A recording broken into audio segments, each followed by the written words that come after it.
Good morning, my friends. It's Moose the Physio. Right now it's 8:03 a.m. My first client's at 9. It takes me an hour to get to my clinic. I use it to get in the right mindset, and I use it to be grateful and be happy. I love you guys. I'll see you at the clinic in an hour.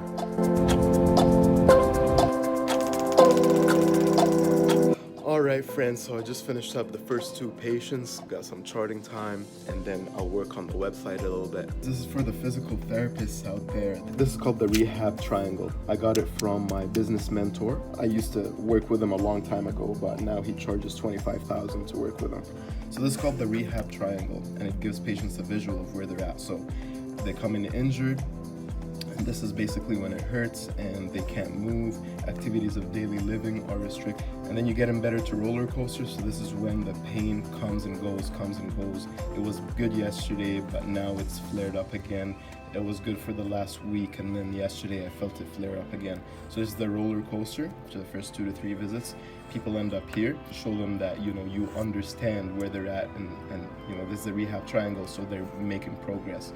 Up here is tentative, so this is when it's pain-free, completely pain-free, but they're still at risk. So here's a good chance to remind them, you know, I know you're pain-free right now, but you're still at risk, to build strength and build mobility and whatever the case may be, so that they're actually 100% injury-free.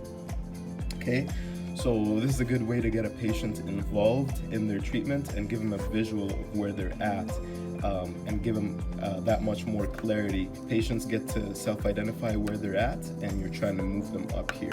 Okay?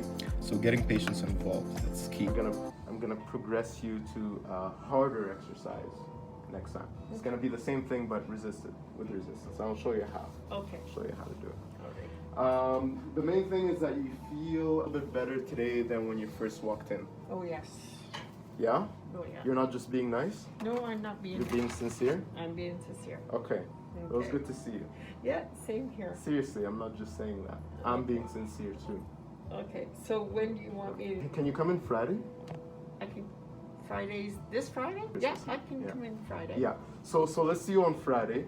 It's gonna be like in the morning because it's a half day Friday. So I'd like to see you Friday. That's gonna be good. Yeah, we can progress on Friday.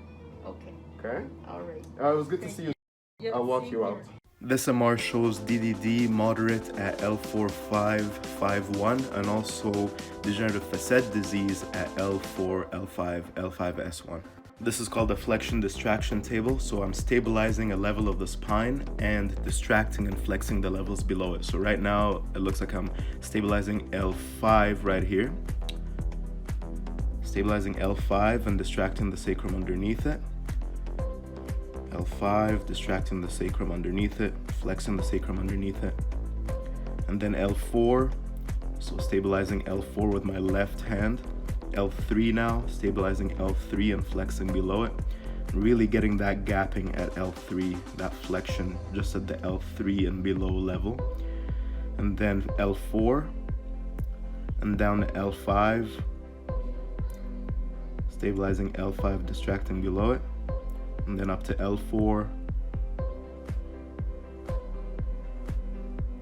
and then L3, and then now a global distraction stabilizing about L2 or L1 and doing a global distraction flexion of the lumbar spine.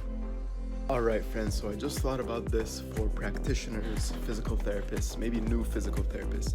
If you have a new assessment and it's someone you've never met before, some of them may never have been to a physical therapist before, they have no idea what to expect and they're nervous, especially if you've seen on the chart that they have anxiety or depression or whatever the case may be, or if they're really young, like under 15 years old. You gotta make them feel super comfortable. You gotta make them feel like they've known you for years. Sit back in your chair and be like, hey, how's it going? Like, you know, just be chill. Don't be like, oh, I'm the therapist and you're my patient and I'm gonna assess you and diagnose you. It's not. Don't be like that, man. Just ask questions. Be like, so what's going on? So what happened? Be genuinely concerned about the person, right? So they sit you and be like, so what happened? Like, you know, they're obviously there for a reason to see a physical therapist. So be like, so what happened? And then they start telling you the story. It's like, oh, okay. And then a big thing. So number one is be sincere in asking, you know, what happened. Number two is be comfortable, sit back in your chair. Number three, I'm making these up as I go, but I got 4. Number 3 is repeat what they say. You don't even have to paraphrase what they say. You just literally repeat verbatim what they just said. And I know it sounds crazy, but people feel understood when you repeat to them exactly what they told you. So repeat to them and they'll know that somebody's actually listening to them. A lot of people don't do this, so if you do this, you're gonna build that much more rapport, and you're gonna make the person trust you a lot more, which is good for them and it's good for you. And then number 4. Number 4 is you can't chart as they're speaking. For real. Like, get real, man.